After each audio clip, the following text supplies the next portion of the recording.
شان ملت ما خیر بود. امبازن ارجین شما پیروکیا خیر آمد.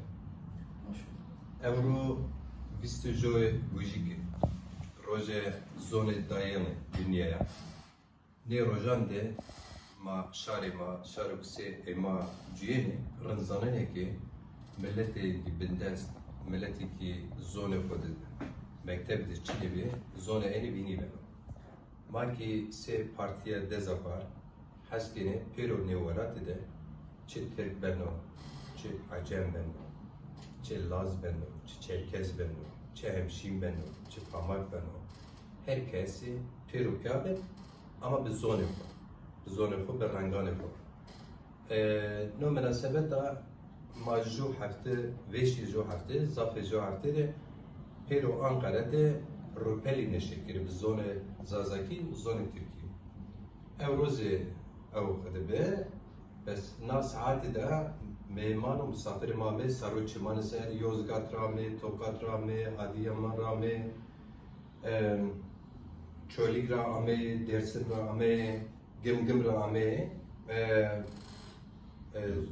Yozgat Rahame, hocam Karadeniz Rize Rahama, dersi. Neresi? İster Çankırı'da, ister Sivri'de. Evet. Perugia Khairan.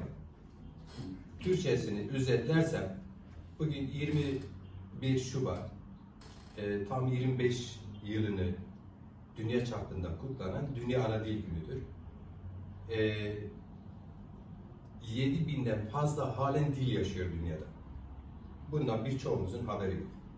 Ama bu 7000 dilden daha fazla diller 2 haftada bir dil kayboluyor arkadaşlar. Gerçekten yazık. Şimdi biz doğaya aykırı hareket edemeyiz. Yani doğanın kendisinde var olan ne varsa onların devam etmesinden yanayız. Dolayısıyla konuştuğumuz diller de bizler de doğanın bir parçasıyız. Dünyanın bir rengiyiz. Bizlerin geçmişi var, kültürümüz var, tarihimiz var. Biz bu tarihimizle var olduk ve bu tarihimizle var olmayı geleceğe kültürümüzü, dilimizi, örf ve adetlerimizi, şarkılarımızı, şahsiyetimizi, toplumumuzun bütün diğer güzel gelenekleri taşımak istiyoruz. Demokrat Zamanı Partisi de bu amaçla kurulan bir parti. Türkiye'de maalesef bugün 139 en son yargıta gittiğimde 139 siyasi parti var. Bunların en son seçimde 30'u seçime katılabilmişti. Yani o diğer 109 parti henüz seçime katılmayı bile hak etmemiş. Yani demek ki Türkiye çok çeşitli arz eden bir ülke. Gerçekten öyledir. Çok fikirli, çok renkli bir milletiz. Anadolu böyledir aslında. Biz Demokrat Zamanı Partisi de o partilerden bir partiyiz. Biz Demokrat Zamanı Partisi'ni Türkiye'de 139 partiden ayıran tek bir farkımız, biz Zaza dilinin de devamını sağlamak için kültürümüzün, tarihimizin geleceğini de haklarımızla birlikte Türkler, Lazlar, Çerkezler, Kürtler hiçbirine bir sorunumuz yok. Onlarla birlikte devamını sağlamak için o duyarlılıkla da bir araya gelmiş kurulmuş bir siyasi partiyiz.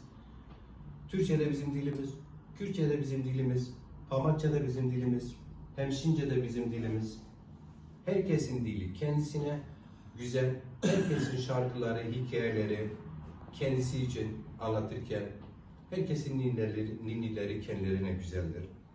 Biz de Zazalar olarak bu ülkede gerçekten en fazla çok dilli bilen bir milletiz. Ben kendim tam 12 dil bilirim.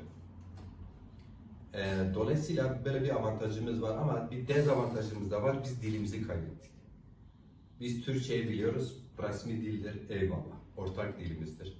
Biz Kürtçeyi de öğrenmişiz, İngilizceyi biliyoruz, Almancayı biliyoruz, Farsçayı biliyoruz, kimimiz Fransızcayı bilir. Yani dedim ya, kendim 12 dil, yabancı dil bilirim. Kendi ana dilimi de çok iyi bilirim.